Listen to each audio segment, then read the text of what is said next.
DD किसान, बदलते भारत की शान।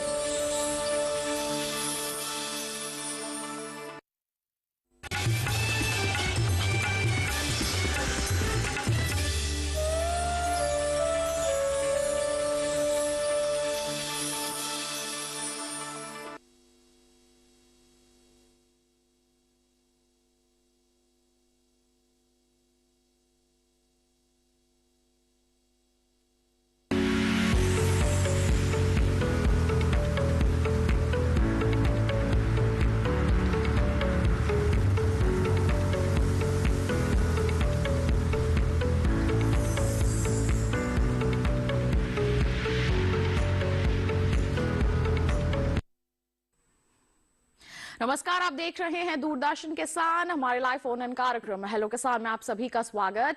मैं हूं आपके साथ आदिति शर्मा।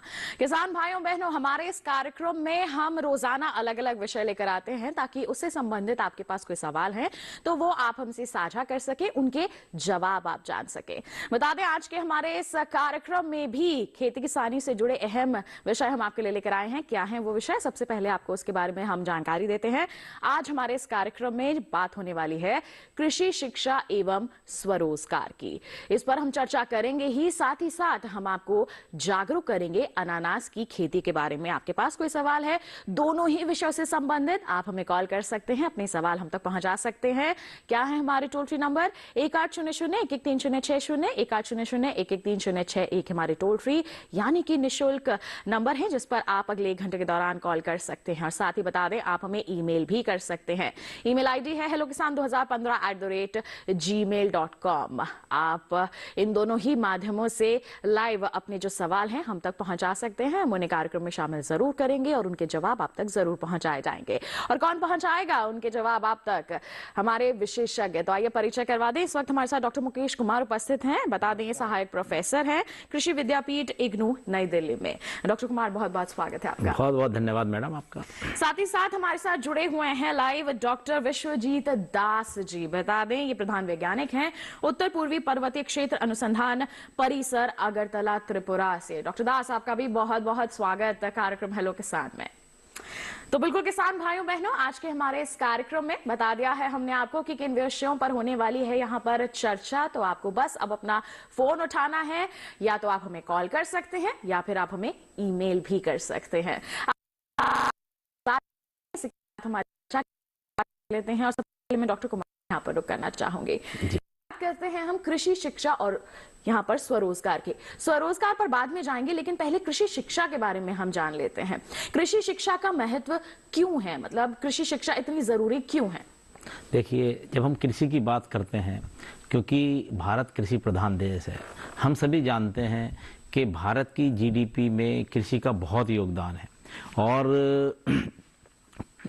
जब हम देख रहे हैं कि जो हमारा किसान है, जो हमारे रूरल एरियाज में जो लोग रह रहे हैं, उनकी आजीविका लगभग आप कहिए 2/3 जो लोग हैं उनकी आजीविका ही कृषि पे निर्भर है। और जब हमारी कृषि उन्नत कृषि होगी, और वो कैसे होगी? जब हमें नए नए तरीके पता होंगे, जब नए जो लैब में या जो रिसर्च के द्वारा जो नई नई तरीके आते हैं, वो कैसे पता चल सकते हैं? वो जब पता चलते हैं जब किसानों के पास वो इन्फॉर्मेशन जाती है, वो जानकारी उनके पास तक पहुंचती है, तब उनको ये पता चलता है। और उसमें एक शिक्षा बहुत बड़ा रोल प्ले करती है।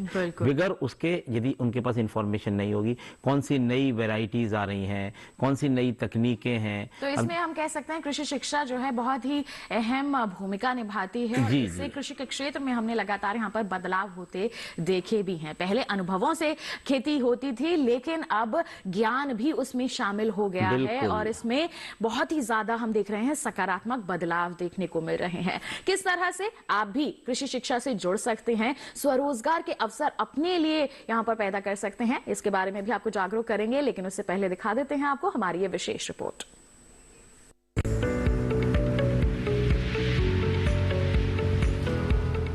भारत में जितनी पुरानी सभ्यताएं हैं, उतना ही पुराना है खेती का इतिहास। सभ्यताएं बदलती रही और साथ साथ कृषि का स्वरूप भी बदलता गया। लेकिन समय के साथ खेती करने के तौर तरीकों में बदलाव हुआ और धीरे धीरे कृषि का क्षेत्र समृद्ध होता गया, जिसमें सबसे अहम भूमिका रही कृषि शिक्षा की। 1905 में भारतीय कृषि अनुसंधान संस्थान की स्थापना ने इस क्षेत्र में रफ्तार पकड़ी और फसलों की नई किस्में इजाद होने लगी, कृषि उपकरण बनने लगे। वर्तमान में भारत में करीब 63 भारतीय कृषि अनुसंधान संस्थान और 3 केंद्रीय कृषि विश्वविद्यालय, 59 कृषि विश्वविद्यालय और 4 समतुल्य विश्वविद्यालय हैं, जिसमें शिक्षा ले रहे युवा एक उन्नतशील देश को रूप देने में लगे हुए हैं। ये युवा वर्ग जहां कृषि में बेहतर सुधार कर नई किस्में और तकनीक इजाद कर रहे हैं, वहीं एक समय खेती किसानी से दूर होने वाला युवा वर्ग वापस खेतों की तरफ लौट रहा है। इस वापसी में युवा नई तकनीकी जानकारी और सीमित संसाधन में खेती के बढ़िया तरीके शामिल कर रहे हैं। युवा पारंपरिक खेती के साथ नई कृषि पद्धति को भी अपना रहे हैं। इसमें खुद तो आत्मनिर्भर हो ही रहे हैं, साथ ही बाकी युवाओं को भी रोजगार देने का काम कर रहे हैं। इस क्षेत्र में महिलाएं भी पीछे नहीं हैं। महिलाएं अपने हुनर को स्टार्टअप के माध्यम से देश के अलग अलग क्षेत्रों तक पहुंचा रही हैं। इस तरह देखा जाए तो कृषि के साथ स्वरोजगार की असीम संभावनाएं साथ साथ चल रही हैं।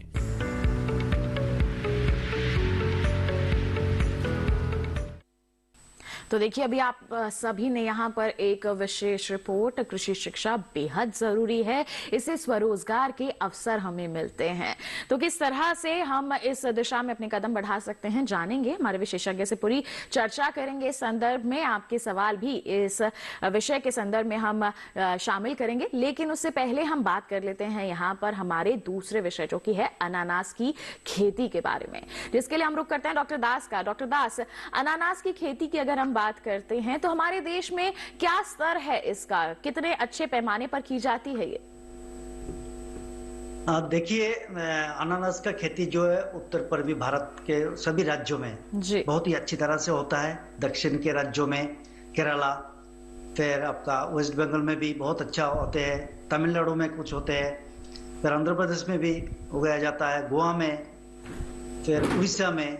तो लगभग देखा जाए जो आपका ट्रॉपिकल और सब ट्रॉपिकल जो राज्य है, जो जलवायु के सभी राज्यों में ये अनानास एक बहुत ही अच्छा फल है जी। और उत्तर पूर्वी के राज्यों में देखा जाए तो त्रिपुरा, असम, मेघालय, नागालैंड, मिजोरम, तो इन क्षेत्रों में अच्छे स्तर पर खेती हो रही है, चाहे अगर हम पूर्वोत्तर भारत की बात करें, चाहे हम दक्षिणी इलाकों की बात करें। और यहाँ पर हमारे जो किसान हैं, इनकी खेती को करके अच्छी आमदनी भी अर्जित कर रहे हैं। लेकिन जाहिर तौर पर कुछ चुनौतियां होंगी जो उनके समक्ष आती होंगी, उनके बारे में भी जानेंगे, समाधान भी आप तक पहुंचाएंगे। लेकिन उससे पहले दिखा देते हैं हमारी ये विशेष रिपोर्ट।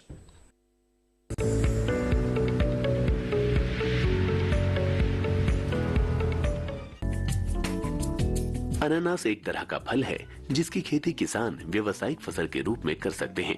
हमारे देश में अनानास की खेती मुख्य रूप से केरल, आंध्र प्रदेश, त्रिपुरा, पश्चिम बंगाल, असम और मिजोरम में की जाती है। मध्य प्रदेश, बिहार और उत्तर प्रदेश के किसान भी अनानास की खेती करने लगे हैं। अनानास की खेती के लिए नम जलवायु की जरूरत होती है। इसकी खेती के लिए 100 से 150 सेंटीमीटर बारिश की जरूरत होती है। अनानास में ज्यादा गर्मी और पाला सहने की क्षमता नहीं होती। इसके लिए 22 से 32 डिग्री सेल्सियस तापमान सही रहता है। दिन रात के तापमान में कम से कम 4 डिग्री का अंतर होना चाहिए। मैदानी हिस्सों में अनानास की खेती से पहले मिट्टी और खेत को अच्छे से जोत लें। पहाड़ी इलाकों में अनानास की सीढ़ीदार खेती की जाती है। खेती के लिए पौधे से पौधे की दूरी कुल 25 सेंटीमीटर और कतार की दूरी 60 सेंटीमीटर रखें। इनको 10 सेंटीमीटर की गहराई में रोपें। पौधों को 1 सप्ताह छाया में सुखाएं और पत्तियों को अलग कर दें। जमीन में पौधा सीधा लगाएं और उसके कालिका वाले हिस्से में मिट्टी न भरें। अनानास को कटाई के लिए पर्याप्त रूप से विकसित होने में लगभग 18 से 24 महीने लगते हैं। किसान अगर सही समय और सही तरीके से अनानास की खेती करें तो अच्छा मुनाफा ले सकते हैं।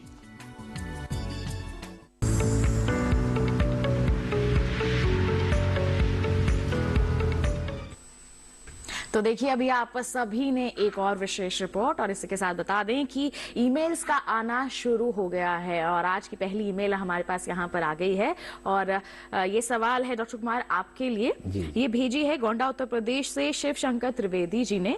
इनके दो सवाल हैं। इनका पहला सवाल है कि मैं BSc AG कर रहा हूँ, द्वितीय वर्ष में प्रवेश किया है, BSc करने के पश्चात क्या करें, आप मुझे विस्तार से बताएं। Very good. देखिए इनका क्वेश्चन बहुत अच्छा है, क्योंकि जब ये BSc कर रहे हैं तो BSc अभी ये द्वितीय ईयर में है, सेकेंड ईयर में है, और BSc जो है 4 साल का कार्यक्रम है जी। इसको पूरा करने में अभी इन्हें 2 साल और लगेंगे, और उसको करने के बाद इनके पास बहुत सारी ऑप्शंस हैं। ये MSc कर सकते हैं, उसमें डिफरेंट डिसिप्लिन्स ओपन हो जाते हैं, क्योंकि एग्रोनॉमी में करना चाहते हैं, प्लांट पैथोलॉजी में करने थे, जो भी इनका इंटरेस्ट होगा, क्योंकि ये खुद BSc कर रहे हैं तो वो सब्जेक्ट सब पढ़ रहे हैं। तो इनको बिल्कुल अच्छे से पता चल जाएगा जब ये फाइनल ईयर में होंगे कि इनको किस तरीके से आगे बढ़ना है, क्योंकि MSc कर सकते हैं या ये स्वरोजगार भी कर सकते हैं या जॉब के लिए भी प्रिपेयर कर सकते हैं। बिल्कुल ऐसा ही इनका अगला जो सवाल है, शायद जैसे स्वरोजगार का आपने यहाँ पर जिक्र किया, इनका अगला सवाल यही है कि वर्मी कंपोस्ट के लिए प्रशिक्षण कहाँ से प्राप्त कर सकते हैं, क्या सरकार द्वारा कोई सहायता दी जा सकती है इसमें? क्या पता ये वर्मी कंपोस्ट के दिशा में ही कोई स्वरोजगार की शुरुआत करना चाहते हैं? बिल्कुल बिल्कुल। देखिए जो इनका पहला क्वेश्चन था कि वर्मी कंपोस्ट को कहाँ पे हायर एजुकेशन प्रशिक्षण ले सकते हैं, कहाँ पे ये आगे बढ़ सकते हैं। तो देखिए बहुत सारे क्या, जैसे अभी एक मैसेज हमने सुना था, उसमें ये बताया गया था कि हर स्टेट में एग्रीकल्चर यूनिवर्सिटीज हैं। आज 74 एग्रीकल्चर यूनिवर्सिटीज हैं, 3 आप कहें तो सेंट्रल यूनिवर्सिटीज हैं, 4 डीम्ड यूनिवर्सिटीज हैं, और हर जिले में कृषि विज्ञान केंद्र, हर जिले में कृषि विज्ञान केंद्र भी हैं। तो यदि ये प्रशिक्षण लेना चाहते हैं वर्मी कंपोस्ट के लिए, तो ये उनमें, क्योंकि हर लेवल पे, हर कृषि विश्वविद्यालय में, हर एग्रीकल्चर यूनिवर्सिटी में, या जितने भी हमारे रिसर्च इंस्टीट्यूट हैं या ICR के, उनमें ये प्रशिक्षण ले सकते हैं। तो सरकारी कोई मदद मिलती है इसमें? बिल्कुल। देखिए जो सरकारी मदद की जब हम बात करते हैं तो सरकार इसमें सपोर्ट करती है डिफरेंट स्टेट्स में डिफरेंट तरीके से, परंतु इनको देखना पड़ेगा कि कहां पे हैं और ये कहां करना चाहते हैं, उसके हिसाब से इनको सरकार मदद कर सकती है। बिल्कुल। तो शिव शंकर त्रिवेदी जी, आपके दोनों ही सवालों का जवाब हमारे विशेषज्ञ ने आप तक पहुंचा दिया है। इसी के साथ हम बढ़ते हैं आगे। बिहार से अमरिंदर कुमार जी हमारे साथ फोन लाइन पर जुड़ गए हैं, उनका सवाल जान लेते हैं। हेलो। हेलो जी नमस्कार, स्वागत आपका कार्यक्रम में। क्या सवाल है आपका अमरिंदर जी? हमारा सवाल है डॉक्टर जसवीर सर से जी कि उन्हें जो अनानास की खेती में एक नॉर्मल आमदनी क्या है प्रति एकड़ या हेक्टेयर? स्टैंडर्ड आमदनी नहीं, प्रोसेसिंग की आमदनी नहीं, सिर्फ अनानास हम खेती किए, खेती की आप आमदनी जानना चाहते हैं? नंबर 1। नंबर 2, हम लोगों का इलाका धान का है, तो इसमें क्या पानी उनी जो लगा रहता है तो उससे ज्यादा नुकसान तो उसको नहीं होगा? जी बिल्कुल, आपके दोनों ही सवालों के जवाब आप तक पहुंचाए जाएंगे। डॉक्टर दास क्या कहेंगे? धान का इलाका है, बताएंगे क्या पता है, थोड़ा सा सुनने में मुझे दिक्कत हुई है। बिल्कुल मैं बताती हूँ। इनका जो इलाका है वो धान का इलाका है, जहाँ ज्यादा पानी का यहाँ उपयोग होता है। क्या ऐसे में अनानास की खेती कर सकते हैं?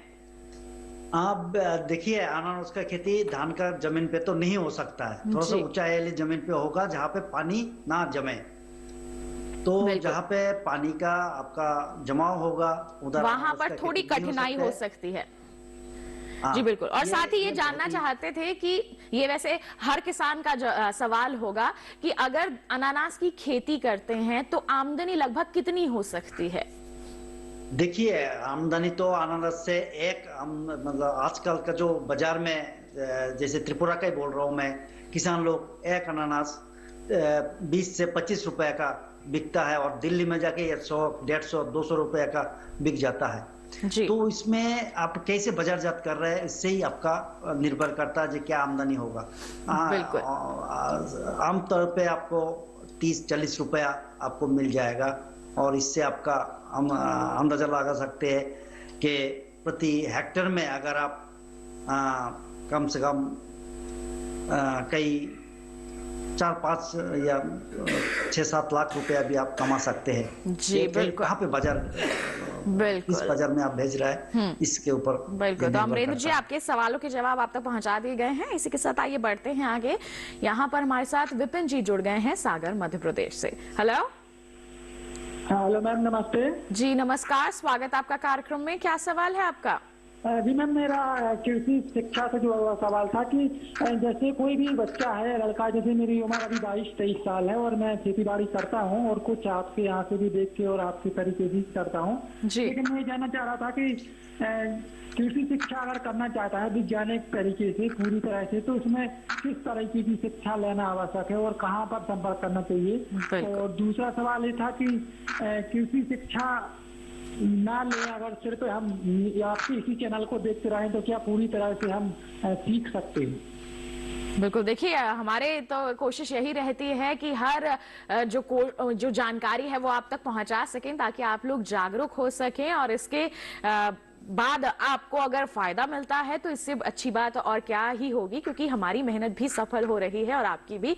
लेकिन कृषि शिक्षा कितनी जरूरी है, कहां से ले सकते हैं, इसका जवाब हमारे विशेषज्ञ आप तक जरूर पहुंचाएंगे। क्या कहेंगे डॉक्टर कुमार? हाँ विपिन जी, आपने जो सवाल किया है ये आपका सवाल बहुत ही महत्वपूर्ण है, क्योंकि ये आप खुद कृषि कर रहे हैं तो आपकी इच्छा होगी कि मैं अपनी कृषि को और कैसे उन्नत कृषि और अच्छी कृषि, उससे अच्छी प्रोडक्शन कैसे ले सकता हूं, जो उसकी जो उपज है वो कैसे बढ़ाई जा सकती है। इसमें कृषि शिक्षा का बहुत ही योगदान है। और देखिए, जब जो क्वेश्चन था आपका कहां से ले सकते हैं, वही फिर मैं दोबारा से रिपीट करूंगा जो मैंने अभी थोड़ी देर पहले बात की थी, क्योंकि जो हमारी एग्रीकल्चर यूनिवर्सिटीज हैं, स्टेट एग्रीकल्चर यूनिवर्सिटीज हैं, सेंट्रल एग्रीकल्चर यूनिवर्सिटीज हैं, या जो हमारे कृषि विज्ञान केंद्र हैं, उसमें आप देखिए, यदि आप चाहते हैं, क्योंकि आज अभी आपकी उम्र 20 से 22 साल बताई आपने, तो आप चाहें तो बीएससी कर सकते हैं। बीएससी के लिए जितनी भी कृषि विश्वविद्यालय हैं उनमें आप एडमिशन ले सकते हैं। उनका एक सेट प्रोसीजर होता है, वो एक एंट्रेंस एग्जाम लेते हैं या एक एडवर्टाइजमेंट निकालते हैं, उसके थ्रू आप अप्लाई कर सकते हैं। और उसमें फिर आप यदि उनका एंट्रेंस एग्जाम है तो एंट्रेंस एग्जाम देके एडमिशन ले सकते हैं। और यदि आप चाहते हैं कि छोटे छोटे, जैसे आप कह रहे हैं कि जो हमारा हेलो किसान है, इसके थ्रू आपको पूरी जानकारी, क्योंकि ऐसे भी छोटे छोटे ट्रेनिंग प्रोग्राम्स, प्रशिक्षण कार्यक्रम, वो जो है ना, वो हमारे सर्टिफिकेट कोर्सेज हम कह सकते हैं, वो कृषि विज्ञान केंद्र चलाते हैं। इसी तरीके से यदि आप चाहते हैं कि कुछ छोटे से प्रोग्राम करना चाहते हैं, आपके पास, आप कृषि को कंटिन्यू करते हुए समय कम है, तो आप डिस्टेंस एजुकेशन के थ्रू भी कर सकते हैं, जी, घर बैठे बैठे यहाँ पर आप शिक्षा प्राप्त कर सकते हैं। आजकल तो डिजिटल जमाना है, ऑनलाइन क्लासेस भी आप यहाँ पर ले सकते हैं, लेकिन जब फील्ड में जाना होगा तब आपको शायद यूनिवर्सिटी की तरफ से बुलावा जरूर आए। तो देखिए, आप बिल्कुल कृषि यूनिवर्सिटीज जितनी है, कृषि विश्वविद्यालय जितने हैं, वहां का रुख कर सकते हैं। आप कृषि शिक्षा हासिल करने के लिए अभी भी शुरुआत कर सकते हैं। ऐसे ही कई सवाल होंगे हमारे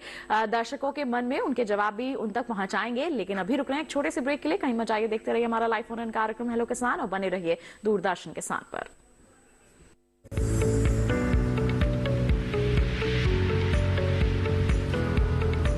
अरे भाई, सुना नहीं क्या? केसीसी ने किसानों का जिंदगी बदल दिया है।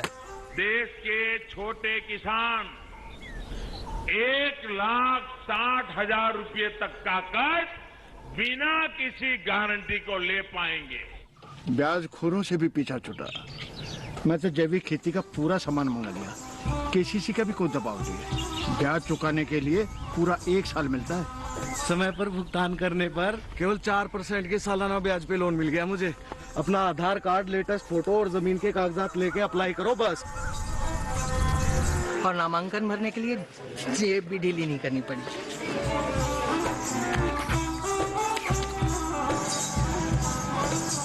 चाचा, उधार चुकाने के 24 घंटे के बाद उतने ही पैसे वापस निकाल सकते हैं। केसीसी ने किसानों की जिंदगी वाकई बदल दी है। तो आप भी किसान क्रेडिट कार्ड अपनाएं और सहजता से ऋण पाएं।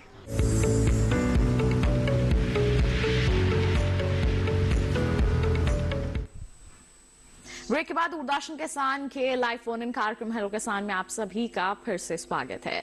आज हम चर्चा कर रहे हैं कृषि शिक्षा और स्वरोजगार, और इसी के साथ अनानास की खेती के बारे में। आपके पास कोई सवाल है तो आप हम तक पहुंचा सकते हैं, कॉल कीजिए हमें, या ईमेल भी कर सकते हैं, या हमारे सोशल मीडिया हैंडल्स के जरिए भी अपने सवाल हम तक पहुंचा सकते हैं।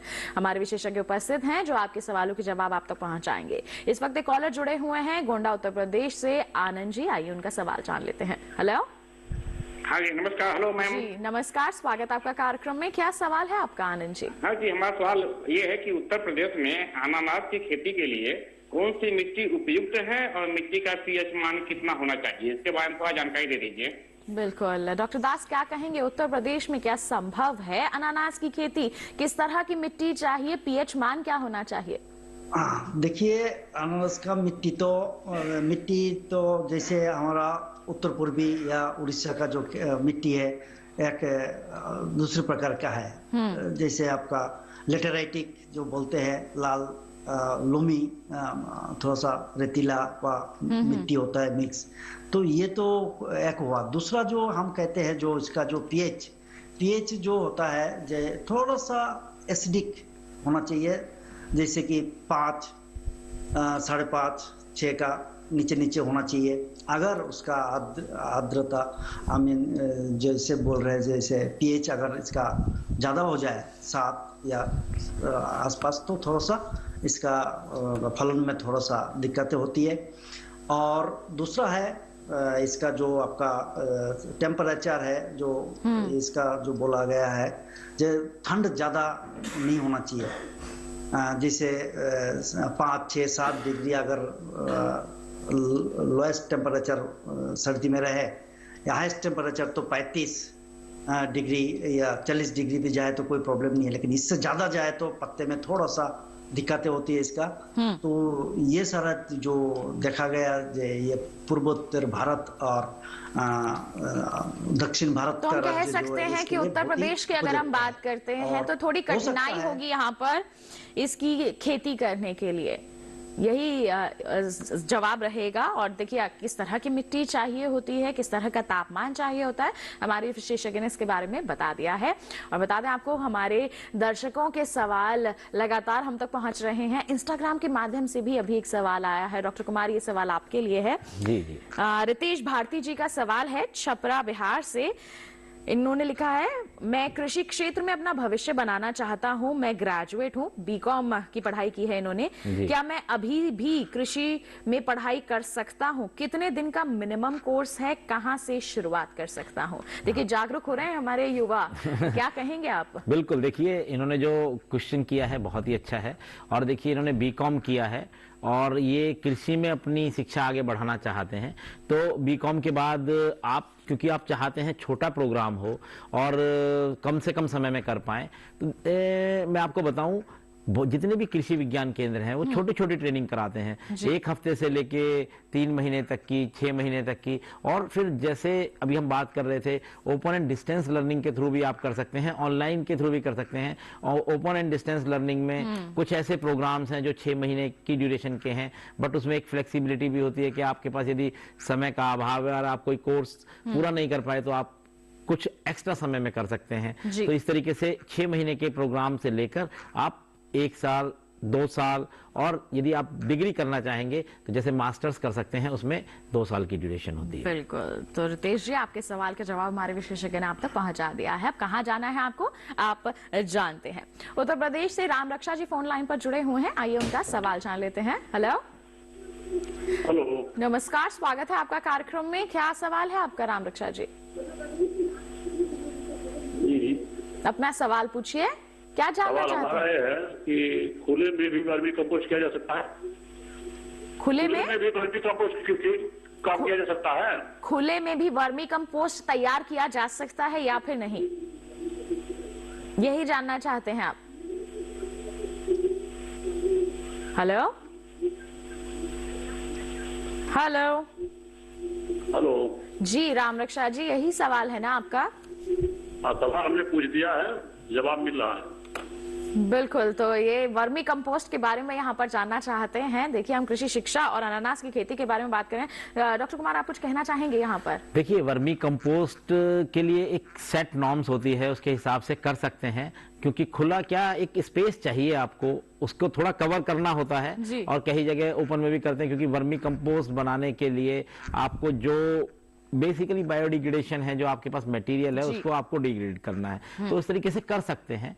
और डिटेल में तो खैर लेकिन इसके लिए अगर एक कृषि विज्ञान केंद्र का जो भी आपके नजदीकी हो वहां पे थोड़ा सा तो और अच्छे से आपको यहाँ पर सिखाया जाएगा। आप पूरी जानकारी और प्रशिक्षण लेकर के इस कार्य में और भी ज्यादा सफल हो सकते हैं। बढ़ते हैं आगे और एक मेल मेरे पास और आ गया है और ये भेजा है देवरा उत्तर प्रदेश से सत्रजीत जी ने और उन्होंने लिखा है from where we can get ebook और PDF related to farming. PDF file या फिर कोई ई बुक खेती बाड़ी से संबंधित कहां से हासिल कर सकते हैं, क्या कहेंगे आप? देखिए बिल्कुल आजकल ऑनलाइन का जमाना है, आजकल हर चीज आपको गूगल पे आप सर्च करते हैं तो मिल जाती है। देखिए मैं एक छोटी सी चीज बताना चाहूंगा इसमें, जैसे मैं इंदिरा गांधी राष्ट्रीय मुक्त विश्वविद्यालय की बात करूं तो वहां ई ज्ञान कोश एक कहिए पोर्टल है जिसपे आप बहुत सारी कृषि से रिलेटेड, यदि जैविक कृषि की जैसे अभी बात कर रहे थे, यदि उससे रिलेटेड उनको कोई बुक चाहिए, बुक क्या पूरे मॉड्यूल्स बने हुए हैं, वो मॉड्यूल्स वहां से डाउनलोड कर सकते हैं। या किसी को जल संचयन से रिलेटेड चाहिए और आजकल तो हम कह सकते हैं बहुत सारी एप्लीकेशंस भी यहाँ पर विकसित की गई हैं जिसमें आप पूरी खेती से संबंधित जानकारी ले सकते हैं। जैसे आईसीआर का आप IRI की बात करें, कृषि विज्ञान केंद्र की बात करें, इवन आईसीआर का जो अपना वो है पोर्टल उस पे भी सारी इंफॉर्मेशन कुछ पब्लिकेशंस अवेलेबल हैं और वो डिपेंड करता है कि आपको किस तरीके की जानकारी चाहिए, कौन से विषय में जानकारी चाहिए, कौन सी फसल की जानकारी चाहिए, तो ये सारी चीजें अवेलेबल हैं वेबसाइट पे और आप वहां से डाउनलोड कर सकते हैं। थोड़ा सा यहाँ पर इनको ढूंढना होगा, बिल्कुल सर्च करना पड़ेगा किस संदर्भ में खेती करना चाहते हैं, मतलब किस संदर्भ में आप जानकारी, कौन से विषय की आपको जानकारी चाहिए, कौन सी फसल की जानकारी चाहिए, उसकी क्या पैकेज जानकारियां उपलब्ध हैं। आप वेबसाइट्स पर जाइए या फिर एप्लीकेशंस भी हैं बहुत सारी जिनको आप डाउनलोड कर सकते हैं, उनके माध्यम से भी आप जागरूक हो सकते हैं, सब सीख सकते हैं। देखिए एक और ईमेल आ गया है हमारे पास और ये भेजा है हमें बाराबंकी के छेड़ा नगर से पंकज कुमार वर्मा जी ने और इन्होंने लिखा है कि मेरे खेत की मिट्टी जो है पीला बालू है, क्या मेरे खेत में अनानास की खेती हो सकती है और 1 एकड़ में कितनी लागत आएगी? डॉक्टर दास क्या कहेंगे आप? उत्तर प्रदेश से बात कर रहे हैं, पीली बालू मिट्टी है। अनानास का खेती निचले जमीन पे तो नहीं हो सकता, जहाँ पे पानी जमेगा, थोड़ा सा ऊंचा जमीन हो बहुत ही अच्छा हो सकता है। और आपको जैसे लगाने का जो तरीका है वो आपको फॉलो करना पड़ेगा, जैसे कि मतलब आपको नेट पे भी मिल जाता है कैसे कैसे लगाना है, थोड़ा सा ऊंचाई बैठ कर लगाना है, जैसे इसका जो डेंसिटी है हम हाई डेंसिटी प्लांटेशन कहते हैं जो, और अभी तो मल्चिंग देके भी हम लगाते हैं इसको, जो अच्छा मल्चिंग देने से क्या होता है फल का आकार बहुत ही अच्छा होता है, इंटरनेशनल स्टैंडर्ड का हो जाता है। और 40,000 से लेके 43,000 44,000 पौधे हम एडजस्ट कर सकते हैं प्रति हेक्टर में। तो अगर आप प्रति हेक्टर के हिसाब से अगर देखा जाए तो अगर 1.5-2 लाख रुपए भी आप खर्च कर सकते हैं मल्चिंग लगा के, बिल्कुल, तो आपको बहुत ही अच्छा हो सकता है, यहाँ पर लाभ मिल सकता है। नहीं लगाएंगे तो इससे कम भी कर सकते हैं आप लागत में, लेकिन मल्चिंग लगा के आजकल का टेक्नोलॉजी है मल्चिंग का दौरा, प्यार्ड रो 2 रो लगा के फिर थोड़ा सा गैप दीजिए, जिसका हम कहते हैं 30 सेंटीमीटर पौधे से पौधा और 60 सेंटीमीटर लाइन से लाइन दूरी, और 2 लाइन के बीच में जो गैप है वो 90 सेंटीमीटर पर 1 मीटर का दूरी से आप कर सकते हैं। तो इससे डिपेंड करता है जो डेंसिटी कैसे कर रहे हैं आप, कौन सा टेक्नोलॉजी कर रहे हैं, उससे क्या लागत आएगा, और जो लागत आता है वो आपको फल का उत्पादन से भी आपको इसको इनकम बढ़ जाएगा अगर आप अच्छा टेक्नोलॉजी यूज करेंगे। तो देखिए आपके सवाल का जवाब आप तक पहुंच गया है पंकज जी। बढ़ते हैं हम आगे और हमारे साथ नांदेड़ महाराष्ट्र से संजय जी फोन लाइन पर है, उनका सवाल जान लेते हैं। हेलो जी, नमस्कार संजय जी, स्वागत है आपका कार्यक्रम में। अपने टीवी की आवाज कम कर दीजिए और हमसे फोन पर बात कीजिए। कर दी जी, पूछिए अपना सवाल। मैडम लाकाडोंग जो टर्मरिक होता है, हेलो जी, पूछिए अपना सवाल। लाकाडोंग टर्मरिक जो होता है मेघालय से मैं सीड लाया हूँ, और उसका प्रोसेस यूनिट करके पाउडर बनाकर मैं बेचना चाहता हूँ, तो आप हल्दी का प्रोसेसिंग यूनिट लगाना चाहते हैं, बेचना चाहते हैं, उसके बारे में आप कहाँ से ट्रेनिंग ले सकते हैं, इसके बारे में जानना चाहते हैं? अभी तक तो ट्रेनिंग नहीं लिया, मैं खुद फार्मर हूँ। बिल्कुल डॉक्टर कुमार, क्या कहेंगे यहाँ हाँ, जैसे ये हल्दी की प्रोसेसिंग करना चाहते हैं? देखिए, आपको जो भी आपके पास में, घर के पास में कृषि विज्ञान केंद्र हो या ICR का रिसर्च इंस्टीट्यूट जो इस पे काम कर रहा है, आप वहां जाके उनसे डिटेल में इंफॉर्मेशन ले सकते हैं और वो पूरा इंफॉर्मेशन देंगे आपको कि कैसे आप इसको ग्रो कर सकते हैं, कैसे आप हल्दी की प्रोसेसिंग कर सकते हैं और कहाँ कहाँ आपके एवेन्यूज होंगे, किस तरीके से आप इसको आगे एक्सटेंड कर सकते हैं। ये जानकारी आपको जो भी नियर बाई कृषि विज्ञान केंद्र होगा या ICR का research institute, even agriculture university भी, महाराष्ट्र में तो 3 एग्रीकल्चर यूनिवर्सिटी हैं, परबेनी में है और आप कह सकते हैं दपोली में है, तो इस तरीके से आप वहां जाके इंफॉर्मेशन ले सकते हैं। बिल्कुल। तो संजय जी, आपको कहाँ जाना है? हमारे विशेषज्ञ ने आपको बता दिया है। और इसी के साथ एक और ईमेल मेरे पास आ गया है और ये है मनोज सिंह जी का, और ये लिखते हैं कि I have done my masters degree, अब मैं खेती में डिप्लोमा करना चाहता हूँ, सारण डिस्ट्रिक्ट बिहार का रहने वाला हूँ, मैं कहाँ से ये कोर्स कर सकता हूँ? और साथ ही एक अच्छा इन्होंने जिक्र भी किया है कि मैं मोटे अनाज का केंद्र लगाना चाहता हूँ, इसके लिए क्या कर सकता हूँ? क्या कहेंगे डॉक्टर? देखिए, बिल्कुल आपने सबसे पहला जो आपका प्रश्न है, क्योंकि आपने MSc किया है, आपने किसी एक पर्टिकुलर डिसिप्लिन में MSc किया होगा, क्योंकि हो सकता है आपने एग्रोनॉमी में किया है, प्लांट पैथोलॉजी में किया है या सॉइल साइंस में किया है। इन्होंने MA किया हुआ है। अच्छा, MA किया है, MA किया है आपने, तो आप MA के बाद कृषि में डिप्लोमा करना चाहते हैं। देखिए, बहुत सारी यूनिवर्सिटीज, जितनी भी हमारी एग्रीकल्चर यूनिवर्सिटीज हैं, कुछ यूनिवर्सिटीज उसमें डिप्लोमा कार्यक्रम भी चला रही हैं, आप उनसे डिप्लोमा कर सकते हैं। या आप चाहें तो इंदिरा गांधी राष्ट्रीय मुक्त विश्वविद्यालय की वेबसाइट देख लीजिए, जो www.ignou.ac.in, उसमें डिफरेंट डिसिप्लिन्स में डिप्लोमा कार्यक्रम है, सर्टिफिकेट कार्यक्रम है।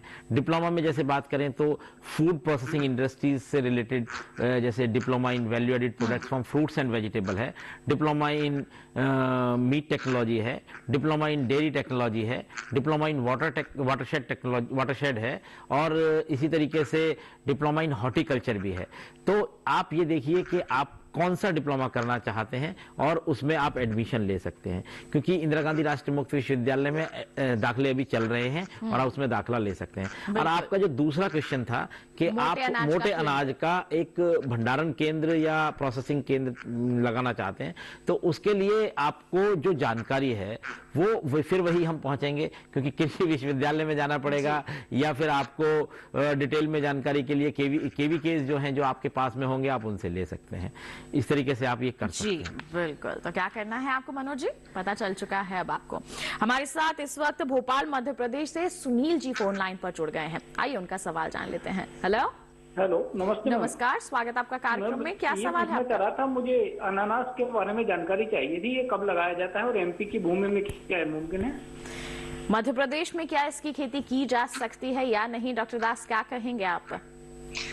देखिए, अनानास का जो लगाया जाने का जो सही समय है वो है अक्टूबर-नवंबर जी, जब सूखा होता है तब। और उसके लिए हम कहते हैं, जो पौधा जो होता है उसको साकर कहा जाता है, जो पुराने पौधे के साइड से निकलते हैं शाखा की तरह। और इसका जो साकार है, इसको निकाला जाता है। उसका बाद उसको अच्छी तरह से थोड़ा सा ट्रिमिंग करके उसको छाया में हफ्ता 8 दिन के लिए रखा जाता है। इसको क्यूरिंग किया जाता है। क्यूरिंग का बाद उसका बाद उसको हम कहते हैं रेस्ड बेड, ऊंचाई वाला बेड बना के जैसे आप लगाएंगे, उस जैसे हाई डेंसिटी हम आजकल कहते हैं लगाने के लिए, जो पौधे से पौधा का दूरी होता है वो 30 सेंटीमीटर होते हैं, और एक लाइन से दूसरा लाइन का जो दूरी होगा 60 सेंटीमीटर होगा, और 2 लाइन का बीच जो 2 लाइन होगा, और प्यार रो कहते हैं इसको, उसका बीच में आप 90 सेंटीमीटर से 1 मीटर का दूरी देते हैं। उससे आप 43,000 का पौधे का जो पर हेक्टर के हिसाब से आप लगा पाएंगे जी। और उसका बाद जैसे आप सितंबर, अक्टूबर, नवंबर में लगा देंगे, और ये साकर लगाने के बाद आपका 18 से 20 महीना बाद इसका फलन शुरू हो जाएगा जी। तो जब लगाएंगे जैसे आप बरसात ग्रीष्मकालीन में वो नहीं आएगा, वो नेक्स्ट ईयर में जाके आपको फलन आएगा, फलन आना शुरू हो जाएगा। जी, तो मध्य प्रदेश में कर सकते हैं, ये भोपाल से बात कर रहे हैं। जी डॉक्टर दास। हेलो जी, इनका ये भी सवाल था कि मध्य प्रदेश भोपाल से ये बात कर रहे हैं, वहां पर कर सकते हैं? ये मैं कह रहा हूँ, थोड़ा सा टेक्नोलॉजी का यहाँ पर इस्तेमाल करना पड़ेगा। जी हाँ, जैसे गोवा चारों तरफ बता रहा हूँ, यूपी मध्य प्रदेश, ये मतलब अनानास पैदा करने वाले राज्य नहीं है, लेकिन लगा सकते हैं, बस थोड़ा सा यहाँ पर आधुनिक तकनीकों को अपनाना होगा, थोड़े प्रबंधन यहाँ पर ज्यादा करने होंगे। अच्छा होगा, ये कोशिश कर सकते हैं, लेकिन जो जितना अच्छा, जैसे ट्रू ट्रॉपिकल एरिया में जैसे होता है, हाई ह्यूमिड, हाई रेनफॉल और थोड़ा सा एसिडिक सॉइल में, वो नहीं आएगा, लेकिन हो जाएगा जरूर। बिल्कुल, लेकिन यहाँ पे सलाह हम यही सभी दर्शकों को देंगे कि अगर आप इन क्षेत्रों में रहते हैं और अनानास की खेती करना चाहते हैं, कर सकते हैं। थोड़ी मुश्किलें आएंगी, लेकिन सही तरह से प्रबंधन करना होगा। लेकिन आप छोटे स्तर पर यहाँ शुरुआत करें, एकदम से ही बड़े स्तर पर ना करें, धीरे धीरे आप आगे बढ़ेंगे। हो सकता है कि आपको इसमें अपार सफलताएं जरूर मिल जाएं। और ऐसे ही देखिए, जागरूकता भरी बातें जो है हम आगे भी करेंगे, आपको जागरूक करेंगे। लेकिन अभी रुकना एक छोटे से ब्रेक के लिए, कहीं मत जाइए, देखते रहिए हमारा लाइव फोन इन कार्यक्रम हेलो किसान, बने रहिए दूरदर्शन किसान पर।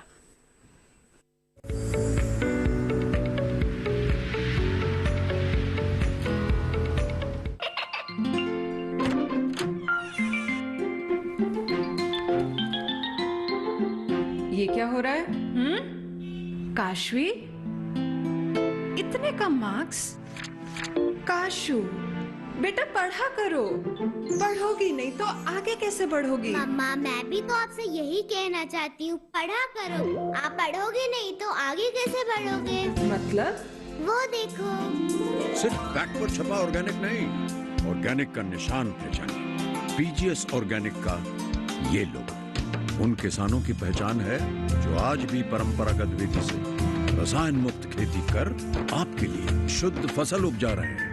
अब समझे मम्मा, अगर मैं प्योर ऑर्गेनिक फूड नहीं खाऊंगी तो अच्छे मार्क्स कहाँ से लाऊंगी? अच्छा बच्चों, जैविक खेती की इस मुहिम को आगे बढ़ाइए, शुद्ध ऑर्गेनिक अपनाइए।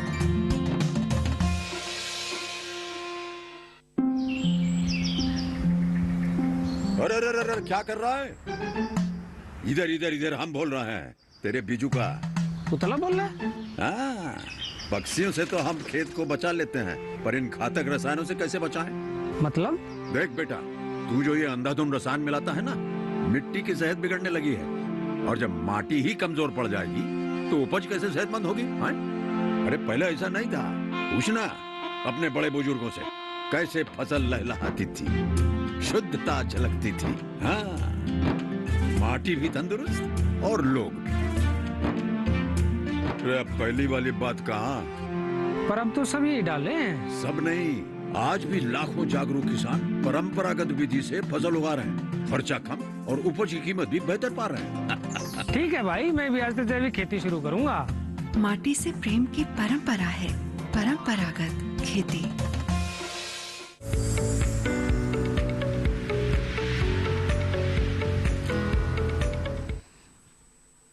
ब्रेक के बाद दूरदर्शन किसान के लाइव फोन इन कार्यक्रम हेलो किसान में आप सभी का फिर से स्वागत है। आज हम चर्चा कर रहे हैं कृषि शिक्षा और रोजगार के साथ अनानास की खेती की।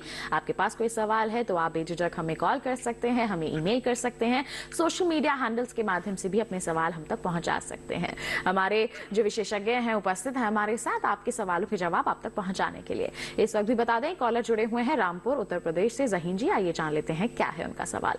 हेलो हेलो जी, हेलो जी, नमस्कार, स्वागत है आपका कार्यक्रम में। क्या सवाल है आपका? जी, ये सवाल था अनानास के बारे में पता करना चाह रहे थे। 1 एकड़ में कितनी लागत आती है और पानी कितना लगाना पड़ता है?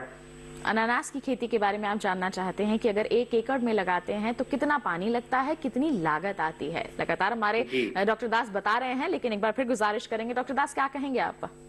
देखिए, अगर हम अनारस का खेती 1 एकड़ में या 1 हेक्टेयर में भी अगर 1 हेक्टेयर में समझे लगाइए, अगर देखा जाए तो इन्होंने जैसे कहा पानी का कितना लागत आता है।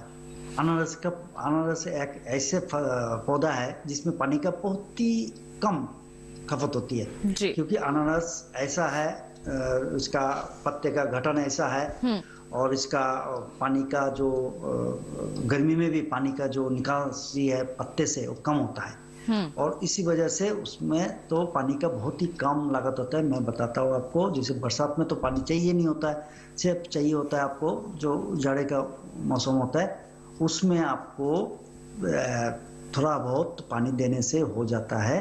ऐसे कोई पानी का मतलब ऐसे तो कोई पानी जैसे आपका पूर्वी भारत का जो पूर्वोत्तर के भारत के जो अनारस का खेती करते हैं उसमें उन्हें तो पानी देते ही नहीं है, ऐसे ही पानी अनारस का खेती होता है। तो इसमें आप कह सकते हैं कि बहुत कम पानी की आवश्यकता होती है। देंगे तो ड्रिप इरिगेशन या आप ड्रिप इरिगेशन लगाते हैं या स्प्रिंकलर इरिगेशन सबसे अच्छा है, स्प्रिंकलर इरिगेशन भी लगा सकते हैं आप, लेकिन पानी का खपत बहुत ही कम है इसका।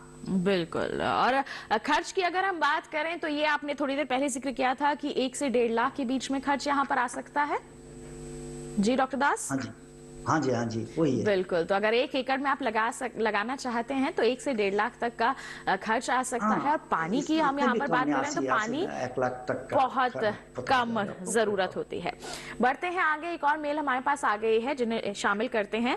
ये भेजी है हमें शहाबुद्दीन खान जी ने और डॉक्टर कुमार आपके लिए है ये सवाल। अच्छा। लिखा है इन्होंने, मैंने इंटरमीडिएट साइंस सब्जेक्ट से किया है, अब मैं एग्रीकल्चर का कोर्स आगे करना चाहता हूँ, क्या कर सकता हूँ?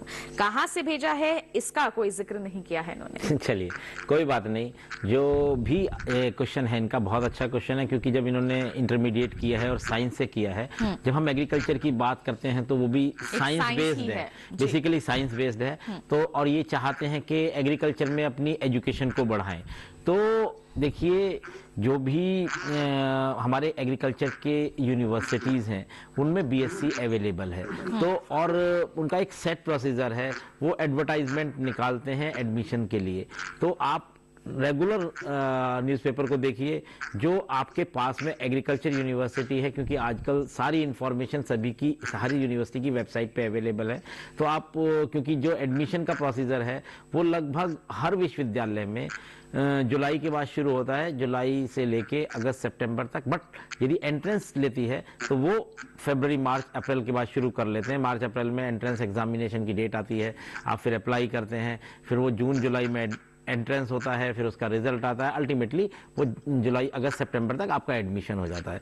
तो इसलिए मैं आपको ये सुझाव देना चाहूँगा कि जो भी आपके पास में एग्रीकल्चर यूनिवर्सिटी होगी, आप उस यूनिवर्सिटी की वेबसाइट को रेगुलर देखते रहें और जब भी उसकी इंफॉर्मेशन आती है एडमिशन की तो आप वहाँ से उसको डाउनलोड करिए, फॉर्म अप्लाई करिए और साथ ही साथ न्यूज़पेपर में भी ध्यान रखिए, क्योंकि न्यूज़पेपर में भी हर यूनिवर्सिटीज़ का एडवर्टीजमेंट आता है कि अब आप दाखिले शुरू कर रहे हैं और आप अपना अप्लाई कर सकते हैं और दाखिला ले सकते हैं। खान जी आपको क्या करना है आपने जान लिया है। बढ़ते हैं आगे, हरियाणा के सिरसा से राकेश जी फोन लाइन पर जुड़े हुए हैं, जान लेते हैं उनका सवाल क्या है। हेलो नमस्कार मैडम जी। नमस्कार, स्वागत आपका कार्यक्रम में, पूछिए अपना सवाल। हाँ जी, मेरा सवाल ये है कि अनानास की खेती हो जाएगी यहाँ पर भी? आप हरियाणा में करना चाहते हैं। डॉक्टर दास, यही सवाल कि हरियाणा में कर सकते हैं क्या अनानास की खेती?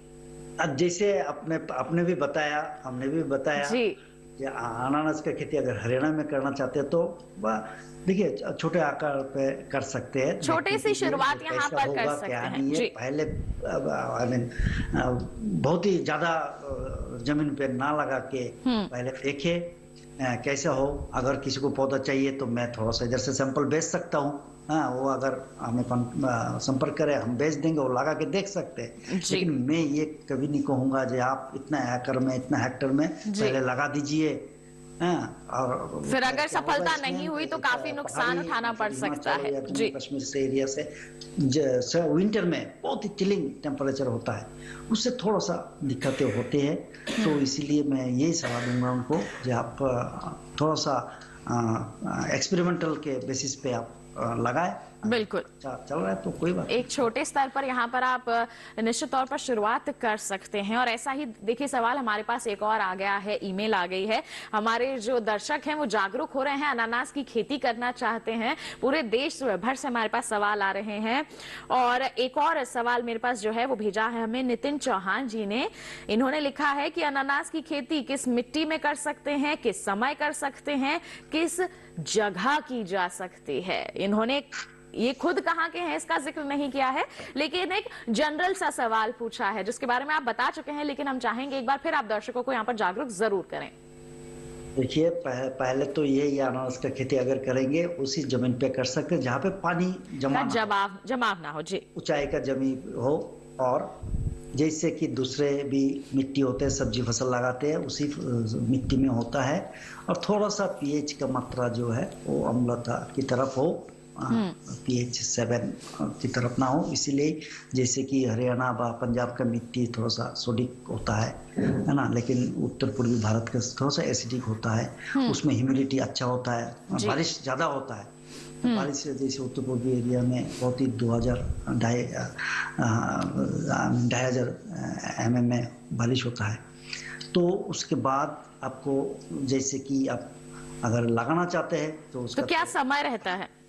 समय वही मैं जैसे बताया, ये जैसे आप दूसरे फसल जैसे आम लगाते हैं बा मौसम्बी लगाते हैं बरसात में लगाते हैं, लेकिन ये जो अनारस का खेती है उसको लगाने का सही समय है सितंबर, अक्टूबर, नवंबर। अगर उत्तर भारत में लगाना है तो सितंबर, अक्टूबर। बिल्कुल। तो कहाँ कब लगाना है, कैसी मिट्टी होनी चाहिए, कहाँ लगा सकते हैं, हमारे विशेषज्ञ ने आपको बता दिया है नितिन जी। बढ़ते हैं आगे, मध्य प्रदेश से मिथिलेश जी फोन लाइन पर हैं, आइए उनका सवाल जान लेते हैं। Hello hello. हाँ जी जी नमस्कार, स्वागत आपका कार्यक्रम में। क्या सवाल है आपका मिथिलेश जी? जी नमस्कार, जी नमस्कार। अपना सवाल पूछिए, टीवी पर ध्यान मत दीजिए। जी मैडम, मैं पूछ रहा था ऑर्गेनिक दवाइयाँ कैसे बनाई जाती है उसके बारे में पता करना था मेरे को। उसमें मैं अपना स्वरोजगार स्टार्ट कैसे कर सकता हूँ? बिल्कुल, ऑर्गेनिक जो यहाँ पर हम कह सकते हैं कि उपयोग होते हैं उर्वरक, जैव उर्वरक की हम यहाँ पर बात करें, क्या कहेंगे आप? हाँ देखिए मिथिलेश जी, आपने जो सवाल किया है कि आप ऑर्गेनिक की बात कर रहे हैं, ऑर्गेनिक कृषि की बात कर रहे हैं, मैं थोड़ा सा आपको एक जानकारी यहाँ पे देना चाहूँगा कि एक सर्टिफिकेट इन ऑर्गेनिक फार्मिंग है जो कृषि विश्वविद्यालय इग्नू द्वारा उपलब्ध है। तो आपको यदि ज़्यादा जानकारी लेनी है तो उसका स्टडी मटेरियल भी ई ज्ञान कोश पे अवेलेबल है, आप उसको थोड़ा सा पढ़ें तो उससे आपको जानकारी मिलेगी कि आप कैसे ऑर्गेनिक की जो दवाइयां हैं कैसे बना सकते हैं। या मैं तो आपको सलाह दूंगा कि आप उस सर्टिफिकेट को, क्योंकि बिकॉज वो डिस्टेंस मोड में है, तो आप उसमें दाखिला ले लीजिए, दाखिले चल रहे हैं और उसमें आपको पूरी इंफॉर्मेशन मिलेगी कि ऑर्गेनिक फार्मिंग कैसे कर सकते हैं, जिसे हम जैविक खेती बोलते हैं। जैविक खेती कैसे की जा सकती है, कौन कौन सी जो आपने कहा ऑर्गेनिक दवाइयां हैं, कैसे ऑर्गेनिक दवाइयां बना सकते हैं, कैसे अप्लाई कर सकते हैं। इवन आप ऑर्गेनिक फार्मिंग में यदि करना चाहते हैं, उसके लिए सर्टिफाइड ऑर्गेनिक फार्मिंग करना चाहते हैं तो सर्टिफिकेशन कैसे होता है, कौन सी ऑर्गेनाइजेशन इन्वॉल्व है, तो वो पूरी इन्फॉर्मेशन आपको उसमें मिल जाएगी। तो आप उसमें दाखिला लीजिए और पूरी इन्फॉर्मेशन। बिल्कुल, तो आप बिल्कुल यहाँ पर जागरूक हो सकते हैं मिथिलेश जी। तो देखिए हमारे जो दर्शक लगातार हमसे संपर्क कर रहे हैं, अपने सवाल हमसे पूछ रहे हैं, आप भी अपने सवाल हमसे पूछ सकते हैं, लेकिन एक छोटे से ब्रेक के बाद कहीं मत जाइए, देखते रहिए हमारा लाइव फोन इन कार्यक्रम हेलो किसान और बने रहिए दूरदर्शन किसान पर।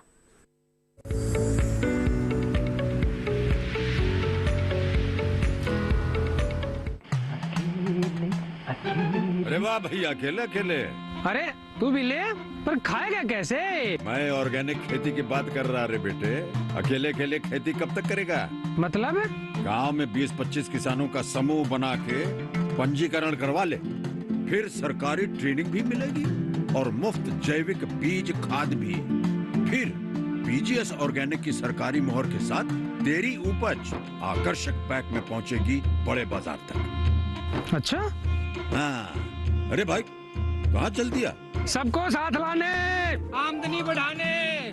तो किसान भाई समझ गए ना, साथ मिलकर ऑर्गेनिक खेती कीजिए, अपनी परंपरा को आगे बढ़ाइए, ज्यादा मुनाफा कमाइए। माटी से प्रेम की परंपरा है परंपरागत खेती।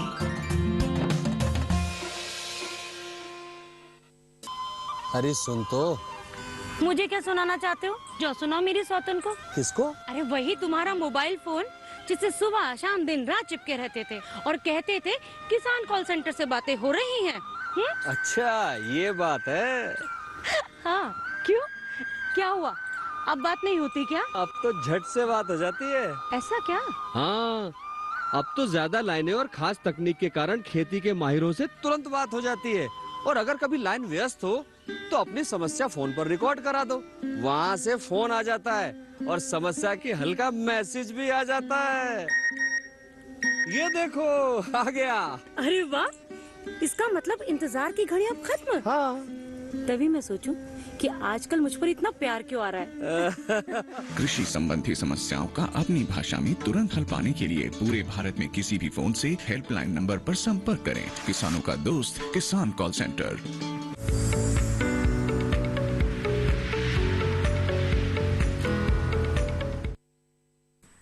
ब्रेक के बाद दूरदर्शन किसान के लाइव फोन इन कार्यक्रम हेलो किसान में आप सभी का फिर से स्वागत। लगातार हमारी चर्चा जारी है कृषि शिक्षा रोजगार और साथ ही साथ बता दें आपको अनानास की खेती के बारे में। आपके पास सवाल है जल्दी से अपना फोन उठा लीजिए, समय अब हमारे पास काफी कम रह गया है। और बता दें हमारे पास इतनी ही देर में मेल्स बहुत सारी आ गई हैं जिन्हें हम शामिल करते हैं। मोहम्मद कासिम जी का मेल आया है, डॉक्टर कुमार आपके लिए है कि मैं सेरिकल्चर यानी रेशम की खेती करना चाहता हूँ, मुझे उसकी जानकारी चाहिए, क्या कर सकता हूँ? देखिए कितना बढ़िया, अभी मैंने जैसे ऑर्गेनिक फार्मिंग के बारे में बताया, इसी तरीके से क्योंकि जो एक छोटे से जिसे हम वोकेशनल टाइप के या स्किल डेवलपमेंट टाइप के कोर्सेज कह सकते हैं, ये इग्नू में इस टाइप के प्रोग्राम्स अवेलेबल हैं। बिल्कुल जैसे इन्होंने कहा कि ये सेरिकल्चर में आगे बढ़ना चाहते हैं, आगे खेती करना चाहते हैं, अपना व्यवसाय करना चाहते हैं, तो इसी तरीके से इंदिरा गांधी राष्ट्रीय मुक्त विश्वविद्यालय जिसे हम इग्नू बोलते हैं, उसमें सर्टिफिकेट इन सेरिकल्चर है जो 6 महीने का प्रोग्राम है। उसमें ये सारी जानकारी है कि कैसे सेरिकल्चर की आप खेती कर सकते हैं, कैसे उसका प्रोडक्शन कर सकते हैं, कैसे उसकी प्रोसेसिंग कर सकते हैं और कैसे आगे उसमें अपना रोजगार बढ़ा सकते हैं। बिल्कुल, तो यहाँ पर एक छोटा 6 महीने का प्रोग्राम है जिसमें आप एनरोलमेंट कर सकते हैं, एडमिशन लीजिए, आप हर गुण सीख सकते हैं। एक और ईमेल है हमारे पास, आकांक्षा जी का, लिखती हैं कि मैं करंटली बीटेक एग्रीकल्चर इंजीनियरिंग कर रही हूँ, मैं जानना चाहती हूँ कि इसके बाद क्या स्कोप है। आकांक्षा जी, क्योंकि आप एग्रीकल्चर इंजीनियरिंग कर ही रही हैं, तो देखिए अब आप कहाँ से कर रही हैं ये मुझे पता नहीं है, बट जहाँ से भी, क्योंकि जो एग्रीकल्चर यूनिवर्सिटीज हैं, एग्रीकल्चर इंजीनियरिंग के बाद वहाँ कैंपस प्लेसमेंट भी होता है, तो आप कैंपस प्लेसमेंट में अपीयर हो सकती हैं। क्योंकि डिफरेंट ऑर्गेनाइजेशन, देखिए यदि हम एग्रीकल्चर जब करते हैं, एग्रीकल्चर इंजीनियरिंग करते हैं पर्टिकुलरली, तो वो 3 डिसिप्लिन में डिवाइड हो जाती है। One is soil and water engineering, another one is आप कैसे कह सकते हैं farm machinery, farm power and machinery, third one is food processing engineering. तो तीनों ही सेक्टर में बहुत स्कोप है। और अभी देखिए फूड प्रोसेसिंग इंडस्ट्रीज का तो इतना स्कोप बढ़ गया है क्योंकि आज की डेट में processing sector particularly in food बहुत फ्लोरिश कर रहा है और बहुत डिमांड है। आप कहिए कि हर सेक्टर में प्रोसेसिंग के बिल्कुल, तो यहाँ पर इसके गुण सीख करके अपना एक अच्छा स्टार्टअप भी शुरू कर सकते हैं। तो देखिए जैसे यहाँ पर फूड प्रोसेसिंग की ही बात हो रही है, तो डॉक्टर दास आपसे जानना चाहेंगे, अनानास का प्रसंस्करण भी कर सकते हैं, प्रोसेसिंग भी कर सकते हैं क्या, और इसका क्या फायदा होगा?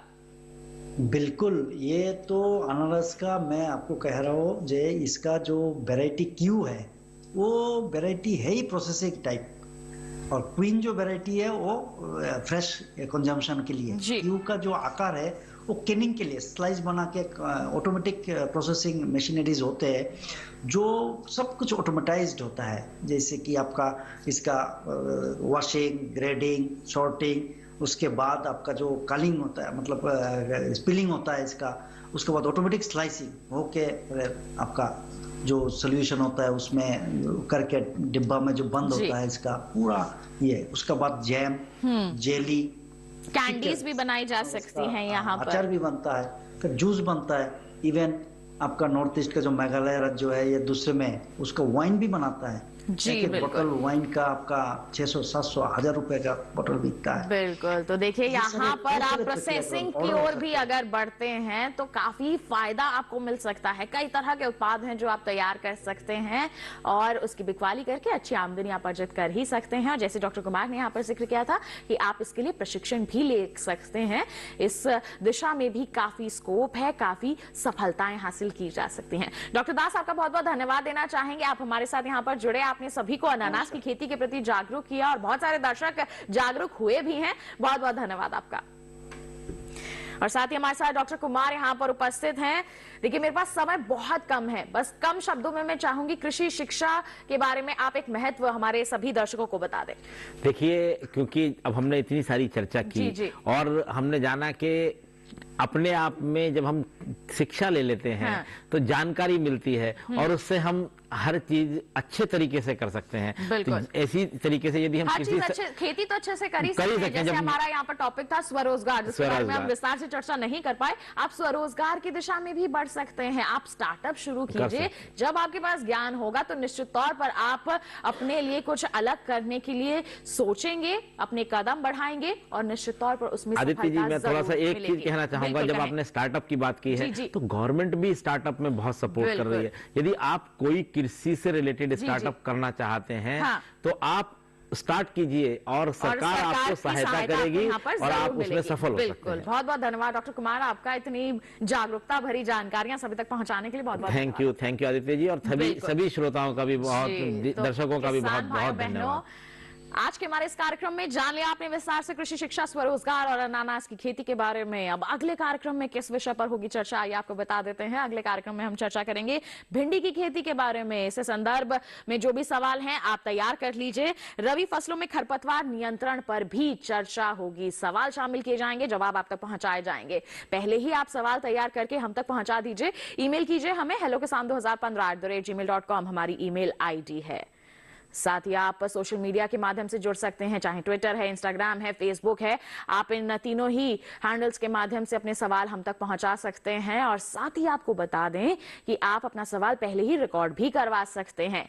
डीडी किसान कॉल सेंटर नंबर, जिसका नंबर है 1800113060, जिस पर सोमवार से शनिवार सुबह 6 बजे से रात के 10 बजे तक कॉल करके आप अपने सवाल रिकॉर्ड करवा सकते हैं। टोल फ्री नंबर तो रहेंगे ही, जिसे आप कार्यक्रम के दौरान कॉल कर सकते हैं। एक और विशेष जानकारी है आपके लिए, इस QR कोड को आप स्कैन करके सीधा पहुंच सकते हैं हमारे YouTube चैनल पर। दोबारा हमारा एपिसोड देख सकते हैं, दोबारा तमाम जानकारियां आप हासिल कर सकते हैं। तो किसान भाइयों बहनों, बता दें आज के लिए इतना ही। अगले अंक में फिर होंगे हाजिर नए विषय, नए विशेषज्ञों के साथ। तब तक के लिए दीजिए इजाजत, लेकिन आप बने रहिए दूरदर्शन किसान पर।